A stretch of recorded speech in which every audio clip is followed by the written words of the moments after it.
Thyroid గ్లాండ్తో పాటు మనకు కొన్ని హార్మోన్స్ థైరాయిడ్ గ్లాండ్ మామూలుగా థైరాక్సిన్ అనే హార్మోన్ రిలీజ్ చేస్తుంది. ఇది కాకుండా థైరాయిడ్ వెనక భాగంలో పారాథైరాయిడ్ అనే గ్లాండ్ ఉంటుంది.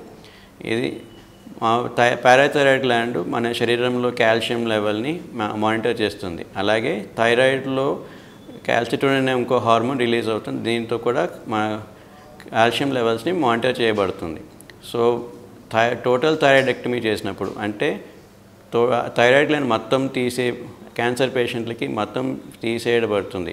అట్లాంటి పేషెంట్లలో ఒక్కొక్కసారి ఈ పారాథైరాయిడ్ హార్మోన్ గ్లాండ్స్ కూడా యాక్సిడెంటల్గా వచ్చే అవకాశాలు ఉంటాయి.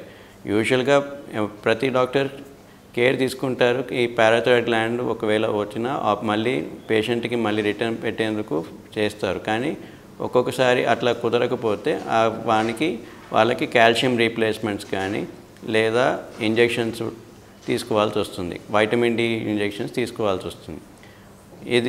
ఇది ఒకటి. సెకండ్ ఏంటంటే టోటల్ థైరాయిడెక్టమీ చేసినప్పుడు కానీ లేదా థైరాయిడ్ సర్జరీస్లో థైరాయిడ్ గ్లాండ్ పక్కనే ఈ శ్వాసపేటికి వెళ్ళే నరాలు ఉంటాయి. వాటి ఇంజరీస్ అంటే దెబ్బ తగలడం అవకాశం ఉండవచ్చు. ఇట్లా అయినప్పుడు వాళ్ళలో మాటల్లో మార్పులు రావడం లేదా గొంతు బొంగరు పోవటం ఇట్లాంటివి జరుగుతాయి. ఇవి కామనెస్ట్ ప్రాబ్లమ్స్. ఆపరేషన్ అప్పుడు కానీ ఆపరేషన్ ఇనిషియల్ 1-2 డేస్లో వీళ్ళలో కొద్దిగా బ్లీడింగ్ అయ్యే అవకాశాలు లేదా బీపీ చేంజెస్ వల్ల ఇవన్నీ ఉండే ఛాన్సెస్ ఉంటాయి. అట్లాంటప్పుడు వాళ్ళలో కొద్దిగా టెంపరీగా శ్వాస ప్రాబ్లమ్స్ వచ్చే అవకాశాలు ఉంటాయి. కానీ ఇవన్నీ టెంపరీ ఇష్యూస్.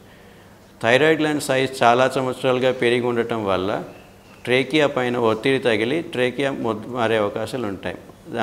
దానివల్ల కొంతమందికి ఫ్యూచర్లో కూడా ఆపరేషన్ తర్వాత శ్వాస తీసుకునేందులో ఇబ్బందులు ఉండే అవకాశాలు ఉంటాయి.